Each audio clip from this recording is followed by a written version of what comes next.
और वीर सावरकर की आज जयंती है। ऐसे में सीएम भजनलाल शर्मा ने एक पोस्ट के माध्यम से उन्हें नमन किया है। सीएम भजनलाल शर्मा ने लिखा, भारतीय स्वतंत्रता संग्राम के महानायक मां भारती के अमर सपूत स्वतंत्र वीर विनायक दामोदर सावरकर जी की जयंती पर उन्हें कोटिश नमन। राष्ट्र नायक वीर सावरकर का संघर्ष में जीवन हम सभी को राष्ट्र सेवा हेतु प्रेरणा प्रदान करता रहेगा। मुख्यमंत्री भजनलाल शर्मा ने एक्स पोस्ट के माध्यम से वीर सावरकर की जयंती पर उन्हें नमन किया है और साथ ही लिखा कि उनका संघर्ष में जीवन हम सभी को राष्ट्र सेवा के लिए हमेशा प्रेरणा देता रहेगा, प्रेरित करता रहेगा। वीर सावरकर की जयंती पर एक्स पोस्ट के माध्यम से सीएम भजनलाल शर्मा ने उन्हें याद किया है, उन्हें नमन किया है। साथ ही लिखा कि राष्ट्रनायक वीर सावरकर का संघर्ष में जीवन हम सभी को राष्ट्र सेवा के लिए हमेशा प्रेरणा प्रदान करता रहेगा।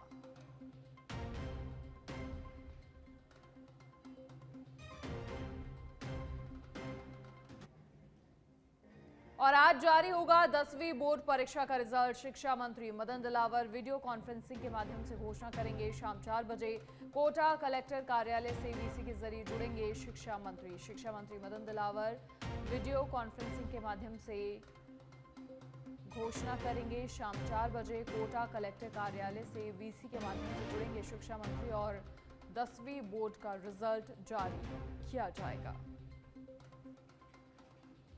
आज जारी होगा 10वीं बोर्ड परीक्षा का रिजल्ट। शिक्षा मंत्री मदन दिलावर वीडियो कॉन्फ्रेंसिंग के माध्यम से घोषणा करेंगे। शाम 4 बजे कोटा कलेक्टर कार्यालय से वीसी के जरिए जुड़ेंगे शिक्षा मंत्री मदन दिलावर। तो लगातार 10वीं बोर्ड परीक्षा परिणामों का इंतजार हो रहा था और आज जारी हो जाएगा 10वीं बोर्ड परीक्षा का रिजल्ट। तमाम छात्रों को इंतजार है और साथ ही उनके परिजनों को इंतजार है। शिक्षा मंत्री मदन दिलावर आज वीडियो कॉन्फ्रेंसिंग के माध्यम से घोषणा करेंगे। शाम 4 बजे का वक्त है जब 10वीं बोर्ड के नतीजे जारी किए जाएंगे। तो आज जारी होगा 10वीं बोर्ड परीक्षा का रिजल्ट।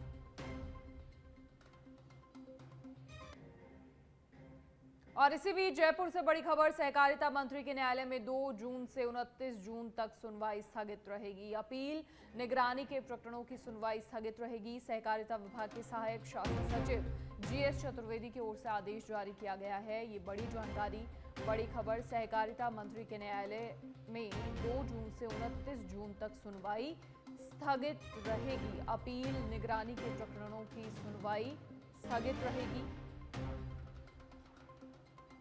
सहकारिता विभाग के सहायक शासन सचिव जीएस चतुर्वेदी की ओर से ये आदेश जारी किए गए हैं। जयपुर से ये बड़ी खबर, बड़ी जानकारी।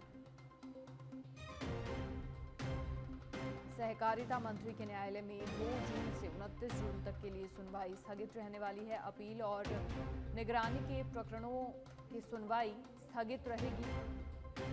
ये आदेश जारी किए गए हैं सहकारिता विभाग के सहायक शासन सचिव जीएस चतुर्वेदी की ओर से।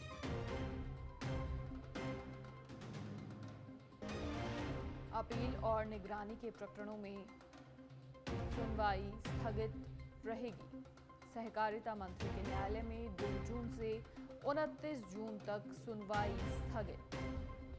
अपील और निगरानी के प्रकरणों की सुनवाई स्थगित रहेगी।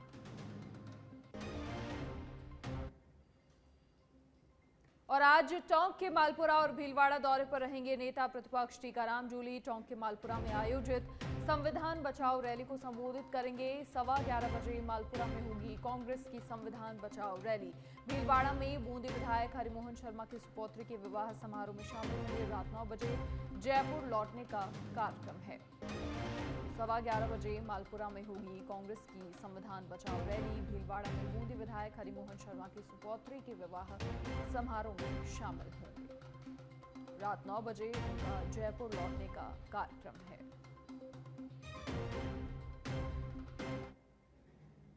और सीएम भजनलाल शर्मा की आज अहम बैठक। दोपहर 3 बजे मुख्यमंत्री आवास पर यह बैठक होगी। विश्व पर्यावरण दिवस, योग दिवस और अहिल्याबाई होलकर जयंती कार्यक्रम के संबंध में बैठक होगी। जिला कलेक्टर और तमाम संबंधित विभागों के अधिकारी वीडियो कॉन्फ्रेंसिंग के माध्यम से इससे जुड़ेंगे। दोपहर 3 बजे मुख्यमंत्री आवास पर ये अहम बैठक विश्व पर्यावरण दिवस, योग दिवस और अहिल्याबाई होलकर जयंती कार्यक्रम के संबंध में ये बैठक होगी, जिसमें तमाम संबंधित विभागों के अधिकारी, जिला कलेक्टर वीडियो कॉन्फ्रेंसिंग के जरिए जुड़ेंगे। मुख्यमंत्री भजनलाल शर्मा की आज अहम बैठक का वक्त रखा गया है दोपहर 3 बजे और मुख्यमंत्री आवास पर यह बैठक होगी। संबंधित विभागों के अधिकारियों की जिला कलेक्टर की मौजूदगी रहेगी। विश्व पर्यावरण दिवस, योग दिवस और अहिल्याबाई होलकर जयंती कार्यक्रम के संबंध में ये बैठक होगी। बैठक में चर्चा होगी। जिला कलेक्टर और संबंधित विभागों के अधिकारी वीडियो कॉन्फ्रेंसिंग के जरिए बैठक से जुड़ेंगे। मुख्यमंत्री भजनलाल शर्मा यह अहम बैठक लेंगे। निश्चित तौर पर विश्व योग दिवस के अवसर पर अहिल्याबाई होलकर की जयंती वर्ष के अवसर क्या कार्यक्रमों का आयोजन किया जाना है, उन पर भी चर्चा होगी। योग दिवस पर राज्य स्तरीय कार्यक्रम हमेशा होता आया है, तो ऐसे में आज ये अहम बैठक और जिला कलेक्टर और तमाम जो संबंधित विभाग हैं उनके अधिकारी वीडियो कॉन्फ्रेंसिंग के माध्यम से इस बैठक से जुड़ेंगे। मुख्यमंत्री भजनलाल शर्मा ये अहम बैठक लेंगे। दोपहर 3 बजे मुख्यमंत्री आवास पर ये बैठक होगी।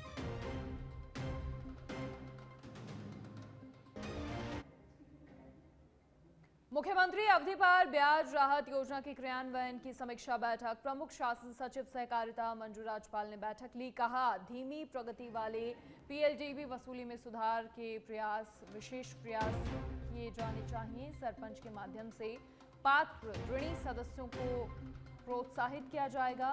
पीएलडीबी के प्रशासक और अध्यक्षों को भी योजना के क्रियान्वयन में शामिल करें।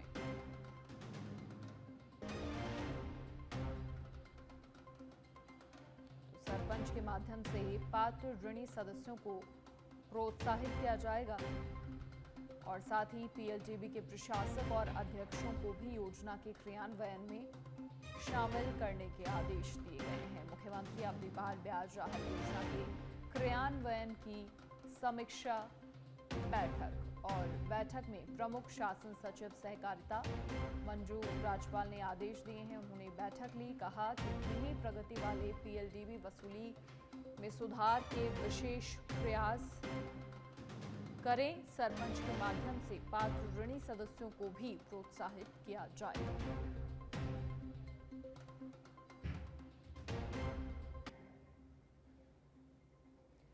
और इसी बीच एक और बड़ी खबर का रुख करेंगे। आरएसएसबी में जून में करवाया जाएगा बैक टू बैक भर्ती परीक्षाओं का आयोजन। 2 जून को खंड कार्यक्रम अधिकारी और सामाजिक कार्यकर्ता भर्ती परीक्षा, 3 जून को वरिष्ठ काउंसलर भर्ती और लेखा सहायक भर्ती परीक्षा आयोजित होगी। 4 जून को फिजियोथेरेपिस्ट सहायक भर्ती परीक्षा का आयोजन होगा। इसके अलावा 13 जून तक विभिन्न भर्ती परीक्षाएं आयोजित करवाई जाएंगी। तो बैक टू बैक परीक्षाओं का आयोजन होगा। 4 जून को फिजियोथेरेपिस्ट सहायक भर्ती परीक्षा का आयोजन है और 13 जून तक विभिन्न भर्ती परीक्षाओं का आयोजन करवाया जाएगा। आरएसएसबी जून में बैक टू बैक भर्ती परीक्षाएं करवाएगा।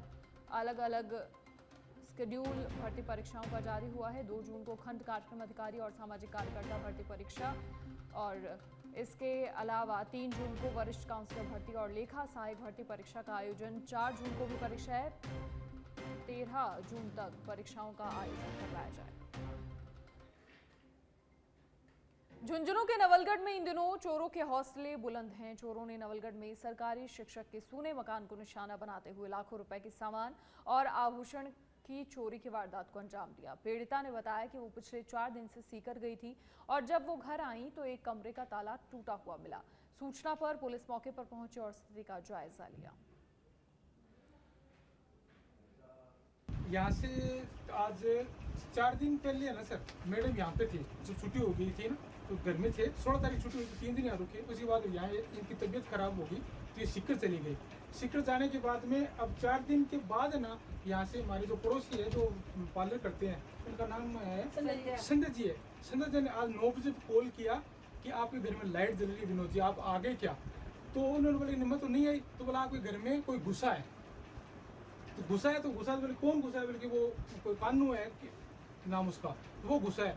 तो फिर सर हम यहाँ आके देखा तो ऊपर से पूरा सर किचन का सामान और रूम का सामान सर टोटली उसने साफ कर दिया। तो इस देखने से लग रहा है सर कि एक दिन से नहीं हो रहा है, ये कम से कम 2 दिन से कंटिन्यू कर रहा है सर। उसमें सामान में सर शैम्पनी का कूलर था, बड़े बड़े आइटम और सिलाई की मशीन थी सर। और किचन के अंदर सर बड़े बड़े कलश थे इसके तांबे के, तो 3 कलश ऊपर बड़े थे वो, और प्लस एक छोटा नीचे था।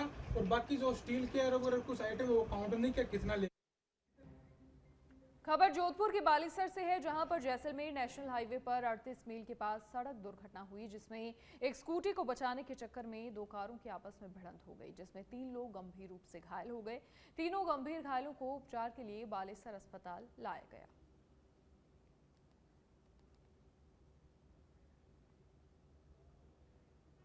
झुंझुनू के नवलगढ़ क्षेत्र में इन दिनों पुराने और खराब हो चुके मोबाइल फोन खरीदने वाले युवक सक्रिय हैं।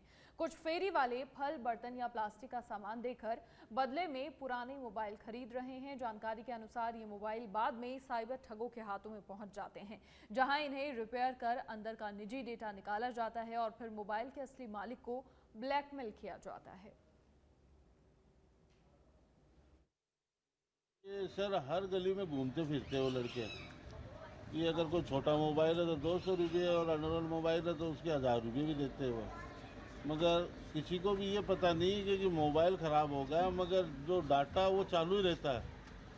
और जैसे ही ये मोबाइल लेके जाते हैं ना, वहाँ कंपनियों को मोल भेजते हैं और वहाँ से ये डाटा चोरी होता है। वो आते तो है पुराना लेने के चक्कर में, मगर वो डाटा निकालते हैं। जैसे कि आज अपने अगर सिम्मा वार्ड नंबर 29 का है, इसका भी यही हुआ। इनने भी एक मोबाइल मोल बेचा था और कल